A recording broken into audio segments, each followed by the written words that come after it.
Hello students, आज हम topic शुरू करते हैं इलेक्ट्रिक चार्ज।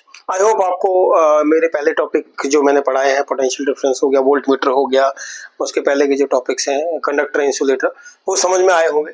प्लीज़ कमेंट करें अगर कुछ ना समझ में आया हो, तो मैं पूरी कोशिश करूँगा कि आपके वो डाउट्स मैं क्लियर करूँ। आज का हमारा टॉपिक है इलेक्ट्रिक करंट।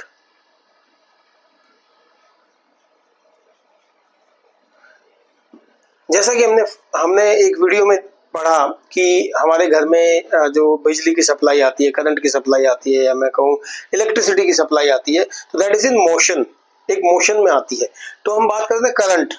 करंट बेसिकली क्या है? द फ्लो ऑफ समथिंग और मूवमेंट ऑफ समथिंग और मोशन ऑफ समथिंग। वो क्या है वो समथिंग, वो हम पढ़ते हैं इसमें। तो क्या होता है, अगर मेरे दो चार्ज्ड बॉडी, ध्यान से सुनिएगा, दो चार्ज्ड बॉडीज मेरी डिफरेंट इलेक्ट्रिक पोटेंशियल की है, एक हायर पे एक लोअर पे है, डिफरेंट पोटेंशियल डिफरेंस है। मान लो एक का 220 वोल्ट है, एक का मान लो 110 वोल्ट है, या एक का 220 वोल्ट है, एक का 200 वोल्ट है। ठीक है, दो चार्ज बॉडीज है, वो मेरी डिफरेंट पोटेंशियल पे एक मेटल वायर से कनेक्टेड है। तो मेरा जो मूवमेंट होगा करंट का, तो जो मेरा इलेक्ट्रिक चार्ज होगा, जो मेरा चार्ज होगा, इलेक्ट्रिक चार्ज, ये फ्लो करेगा from higher potential to lower potential till they attain a क्या बराबर पोटेंशियल। जब तक उनकी बराबर पोटेंशियल ना हो जाए, सेम पोटेंशियल ना हो जाए, तो वो हायर पोटेंशियल से लोअर पोटेंशियल पे जाएगा। इलेक्ट्रिक चार्ज मूव करेगा, electric charge will move from higher potential to lower potential till they achieve same potential, जब तक उन दोनों का पोटेंशियल सेम ना हो जाए। मैं इसको रिपीट कर रहा हूं, थोड़ा सा लैंग्वेज ध्यान से सुनिएगा कि जब मेरा इलेक्ट्रिक चार्ज, दो चार्ज है, एक का हायर पोटेंशियल है, एक का लोअर पोटेंशियल है, थोड़ा बहुत डिफरेंस होगा ही होगा। जब तक मेरा दोनों सेम पोटेंशियल पे ना आ जाए, हायर से लो की तरफ मूव करेगा वो चार्ज, जब मेरा सेम पोटेंशियल पे ना आ जाए, तब तक मेरा इलेक्ट्रिक चार्ज मूव करता रहेगा। ये जो फ्लो है, इस फ्लो को मैं इलेक्ट्रिक करंट कहता हूं। ये जो फ्लो हुआ चार्ज का, so flow of the charge, so I can say flow of electric charge in a particular time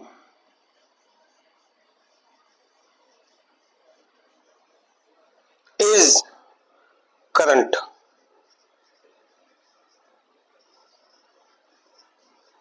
is electric current.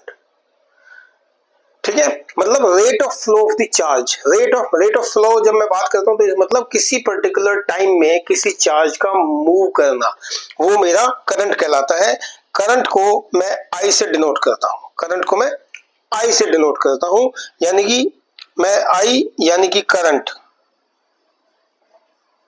Is Q by T. Q is in coulomb, ये मेरा formula है। यानी कि rate of flow of the charge, rate of मतलब किसी particular time में charge का motion में आना, मूवमेंट में होना, वो मेरा करंट कहलाता है। ये मेटल में होता है, जैसा कि मैंने बताया, क्योंकि कंडक्टर्स होते हैं। अब क्या है ये चार्ज? चार्ज क्या है? Free electrons. मेरे जो नेगेटिवली चार्ज इलेक्ट्रॉन्स होते हैं वो मेरे हैं, यानी कि मैंने जैसा कि बताया कि ये है फ्री इलेक्ट्रॉन्स। आपको पता है कि मेटल के अंदर, ये मैं इलेक्ट्रॉन ऐसे मैंने लिखा है, तो प्लीज आप भी लिख सकते हैं ऐसे, समझने का एक वो है। जो मेटल होते हैं, जैसे एल्यूमिनियम हो गया आपका, कॉपर हो गया, आयरन हो गया, इनमें फ्री इलेक्ट्रॉन्स होते हैं जो मेरे मूवमेंट करते हैं या मोशन में आते हैं, या मेरा बॉन्ड बनाने की कोशिश करते हैं, इधर उधर जाने की कोशिश करते हैं, वो फ्री इलेक्ट्रॉन है। जब उनका मोशन होता है किसी पर्टिकुलर टाइम में, तो मेरा करंट का कंडक्शन या करंट का फ्लो कहलाता है।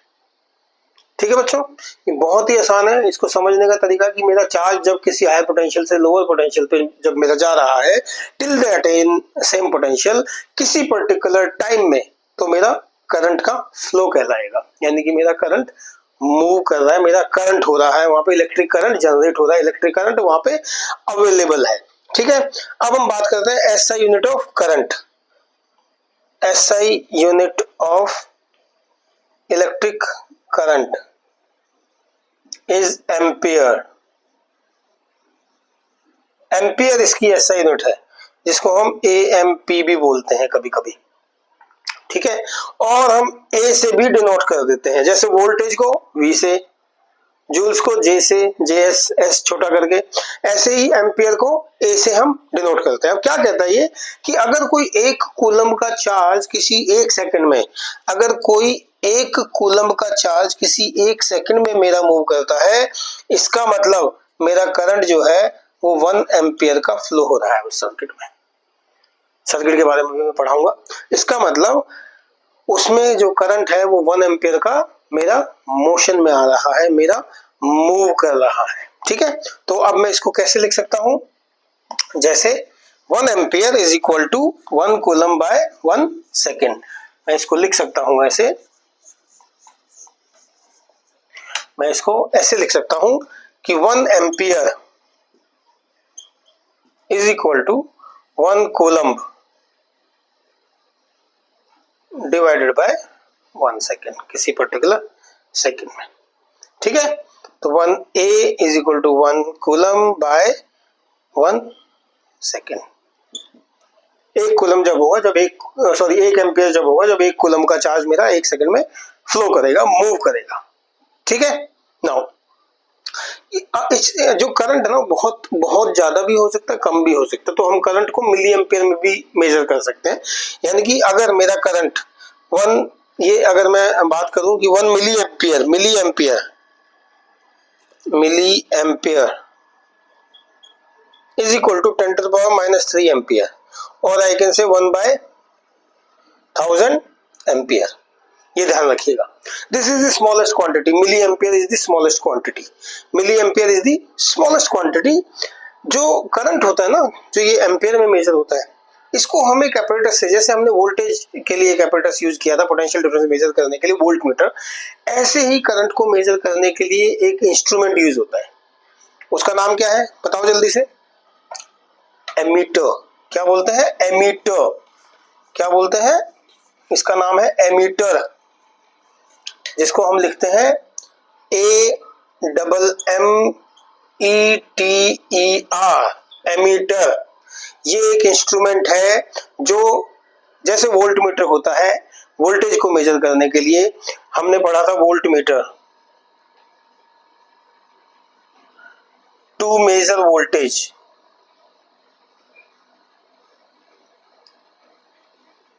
ऐसी एमीटर टू मेजर करंट, ठीक है।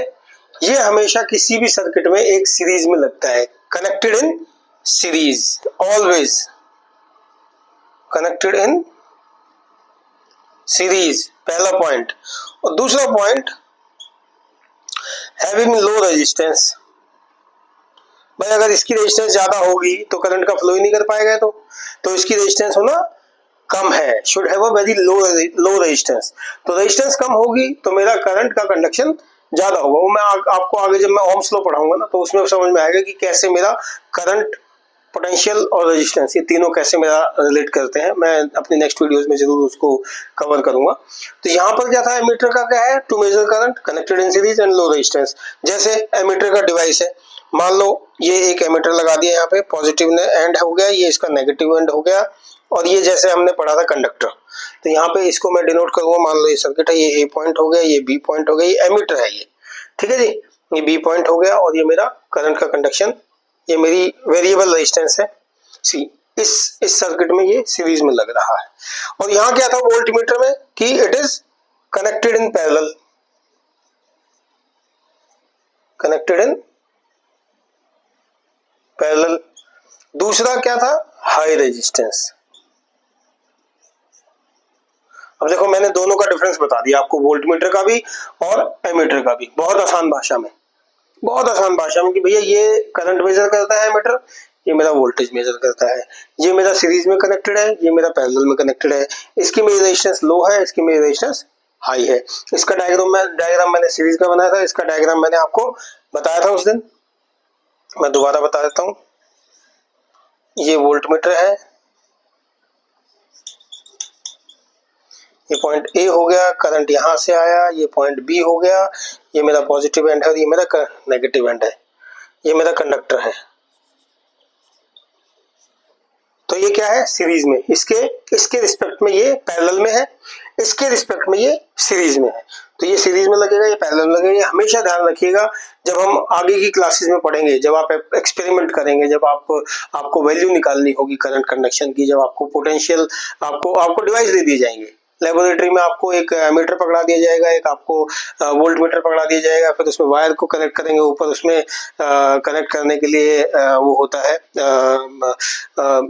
पॉइंट होता है। तो आप जब वायर को कनेक्ट करेंगे तो आपको सर्किट को कैसे मेरा वोल्ट मीटर को पैरेलल में और कैसे मेरा एमीटर को सीरीज में लगाना है, ये बहुत इंपॉर्टेंट है और वो ध्यान में रखना पड़ेगा और ये प्रॉपर्टी आपको ध्यान में रखनी होगी।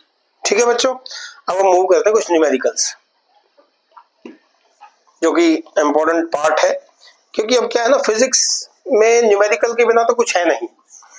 तभी आप निकाल पाएंगे वैल्यूज, तभी आपको पता लगेगा कि मान लो एक डिवाइस दिया हुआ है, एक सर्किट दे दिया, उसमें आपको जैसे अभी यहाँ पे मैंने एक एग्जांपल, जैसे एक फॉर्मूला बताया I = Q/T, आपको सर्किट दे दिया, उसमें बता दिया कि कोई चार्ज फ्लो कर रहे हैं जी 5 सेकंड में, कितना चार्ज फ्लो कर रहा है, अगर 2 एम्पियर का करंट है तो आप लिखोगे 2 एम्पियर का करंट है, 5 सेकंड में फ्लो कर रहा है, तो 10 कूलम का मेरा चार्ज है। सिंपल, बिल्कुल simple.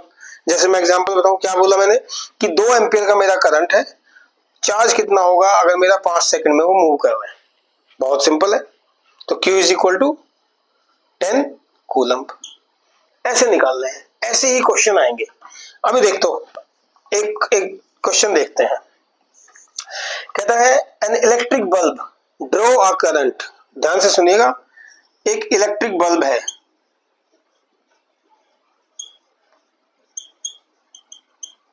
draws a current of 0.25 ampere, 0.25 ampere क्या दे दिया आपको, I दे दिया, for 20 minutes calculate the amount of charge, charge निकालना है जी। बहुत सिंपल है, I = Q/T। अब मुझे क्यों निकालना, I मेरा एम्पियर में दिया हुआ है, टाइम मेरा 20 मिनट है, लेकिन मुझे तो सेकंड में चाहिए क्योंकि उसकी यूनिट में सेकंड में निकालता हूं। तो मैं टाइम को 20 मिनट को सेकंड 60 से मल्टीप्लाई करके सेकंड में कन्वर्ट कर दूंगा, तो मेरा कितना हो गया 1200 सेकंड। I कितना दिया हुआ है 0.25 एम्पियर, क्यों निकालना है और 1200 ये हो गया। ठीक है, अब इसको मल्टीप्लाई कर दो। सो Q क्या हो गया 0.25 इंटू 1200, निकाल लेंगे।